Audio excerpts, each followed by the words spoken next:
खबर घर बैसल सुनू जानकी अभियम सदखल कहीं सबके है मन माफी कपन बात ऐसा सुनू जानकी अभियम सदखल कहीं सबके है मन माफी कपन बात ऐसा सुनू सुनू सुनू मिथिलांचल गर्व जानकी अभियम 106 मेगा।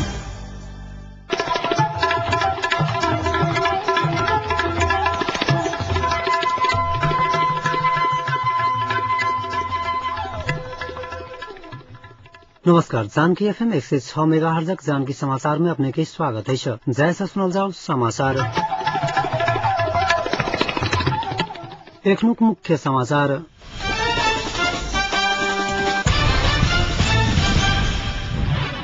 क्षमता निरहला के बाद तीनों दल सत्ताक अवसर के खोजी में रहल तमलोपा का अध्यक्ष ठाकुर कहब तोकल समय में संविधान निर्माण लेल जन दबाव देवा उपराष्ट्रपति झाक आग्रह। शांति आ संविधान निर्माण प्रक्रिया निष्कर्ष में पहुंचलाक बाद मात्र जन आंदोलन के उपलब्धि के रक्षा हैत शाहमुख नेवांगा कहब आ नेपाली नागरिक के कैसिनो में जुआ खेलौने आरोप में तारा कैसिनो के मैनेजर गिरफ्तार।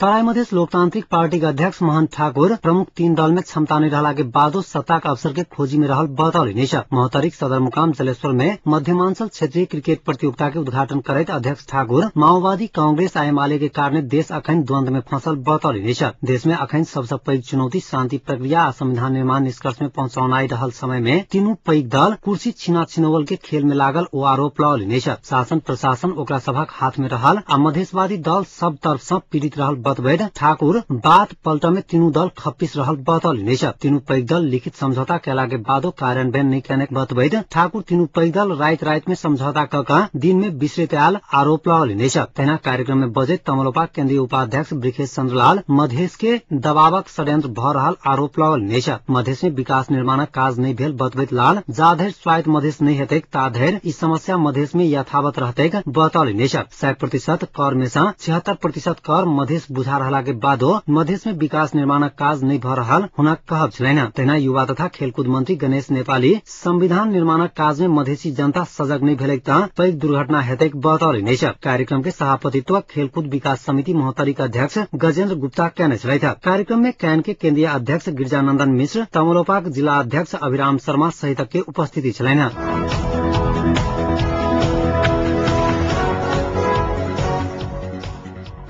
तोकल समय में संविधान निर्माण के लिए जन दबाव सृजना कर उपराष्ट्रपति परमानंद झा आग्रह कैले निशा संविधान निर्माण में जुटके समय में दल सब सत्ता के बांट बखरा में केंद्रित रहल कहैद झा जन दबाव आवश्यक रहल बतौली निशा चंपागिरी संन्यास आश्रम गुडी खोला स्यांगजा में जारी श्रीमद भागवत महापुराण के समापन समारोह के संबोधन करैद झा संविधान लेखन की प्राथमिकता देवा राजनैतिक दल सबसे आग्रह कैले निशा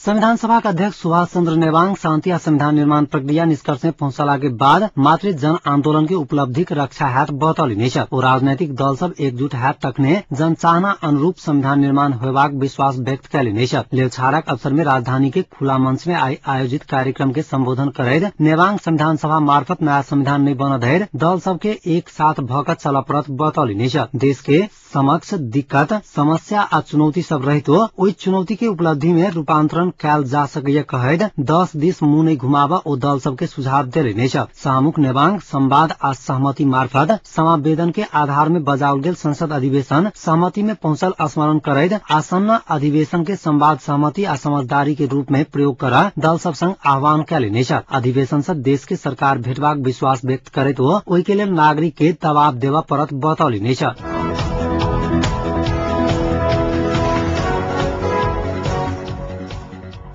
नेपाली नागरिक के कैसिनो में प्रवेश कराकर जुआ खेलौने आरोप में कैसिनो तारा के मैनेजर मनोज पी सुवेदी के पुलिस गिरफ्तार कैला गई। कैसिनो तारा सरकार के बुझावा के 2 करोड़ 60 लाख रुपया राजस्व नहीं बुझाने अभियोग में समेत ओकरा राजस्व अनुसंधान सेहो खोज रहल छल। नेपाली नागरिक के जुआ खेलावा वाला कैसिनो के अनुमति रद्द कर व्यवस्थापिका संसद के सार्वजनिक लेखा समिति काल्हि बुध दिन निर्देशन देने छल।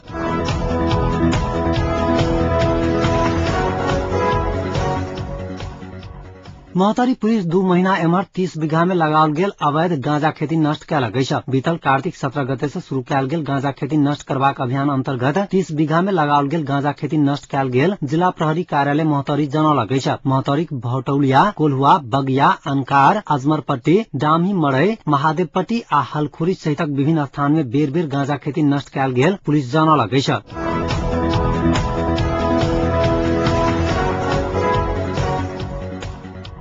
नेपाली कांग्रेसक नेता शेरबहादुर देउवा राष्ट्रिय संकट के समाधान करब बीपी के मेल मिलाप नीति आवश्यक रहल बतौलनि छ। भक्तपुर विमानस्थल में आई संचारकर्मी सबसे बातचीत करैत देउवा राजनैतिक निकास सहमति से निकलत बतौलनि छ। ओ आगू कहलनि जे माओवादी सहमति के पक्ष में नहीं देखल गेला से समस्या आयल आ ओ माओवादी के सहमति में आवश्यक हो आग्रह कयलनि छ। ओ राष्ट्रीयता के रक्षा के लेल कांग्रेस देश भर राष्ट्रीय जागरण अभियान शुरू कर लागल जानकारी देलनि छ। कांग्रेस नेता देउवा चितवन में काल्हि से होब लागल जागरण अभियान के विभिन्न कार्यक्रम में सहभागी होवा चितवन पहुंचल छैठ।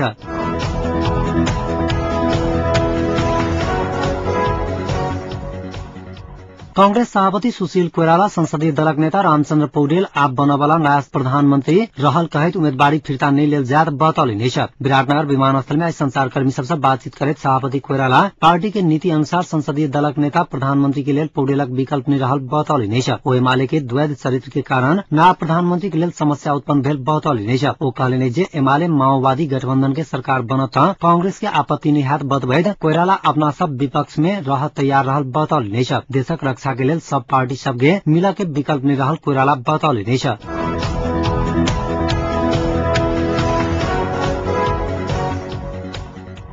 विगत एक वर्ष में धनुषा जिला में करीब 150 के संख्या में मानवाधिकार हनन के घटना सब भेल। मानवाधिकार क्षेत्र में कार्यरत एक गैर सरकारी संस्था तथ्यांक सार्वजनिक कयल गइछ। मानवाधिकार वर्ष पुस्तक 2011 के लेल संकलित घटना सभक पूर्व समीक्षा करबा लेल इनसेक धनुषा द्वारा जनकपुर में आयोजित एक कार्यक्रम में ई तथ्यांक सार्वजनिक कयल गेल छ। इनसेक के धनुषा जिला प्रतिनिधि विनोद कुमार रविदास प्रतिवेदन सार्वजनिक करैत विगत एक वर्ष में राज्य तरफ से कुल 51 एवं गैर राज्य तरफ से कुल 96 मानवाधिकार उल्लंघन के घटना सब भेल जानकारी देलनि छ। इनसे के अनुसार विगत वर्ष राज्य तरफ से 6 गोटे हत्या, विभिन्न घटना में 11 गोटे घायल सहितक मानवाधिकारक उल्लंघन के घटना सब भेल अछि। तेना गैर राज्य तरफ से 18 गोटे के हत्या, विभिन्न घटना सब में 11 गोटे घायल एवं सबसे अधिक महिला अधिकार उल्लंघन के 47 घटना भेल अछि। विगत एक वर्ष में अज्ञात समूह द्वारा 9टा सर्वसाधारणक अपहरण के संगे 12टा बाल अधिकार हनन के घटना सब भेल इनसे के प्रतिवेदन में उल्लेख अछि। मानवाधिकारक घटना में वृद्धि हेबाक मुख्य कारण दंडहीनता रहल कार्यक्रम में सहभागी सब बतौलनि छ।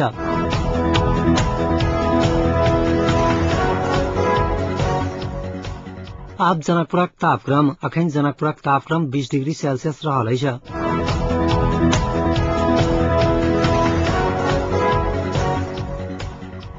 अंत में पुनः एक बेर मुख्य समाचार।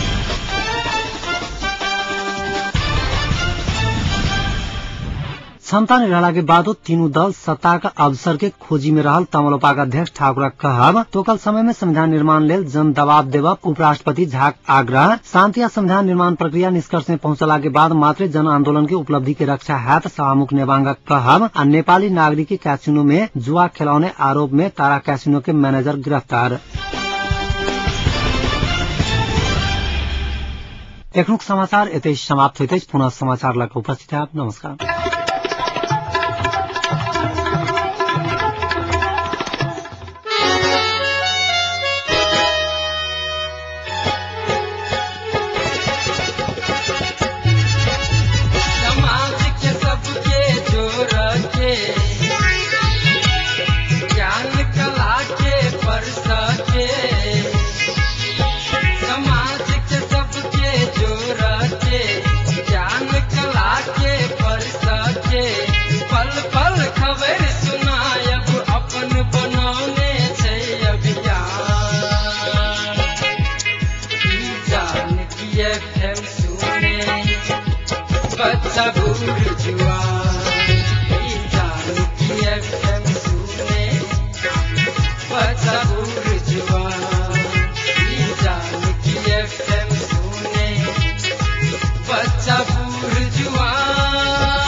मिथिलांचलक गर्व जानकी FM 106 मेगाहर्ट्ज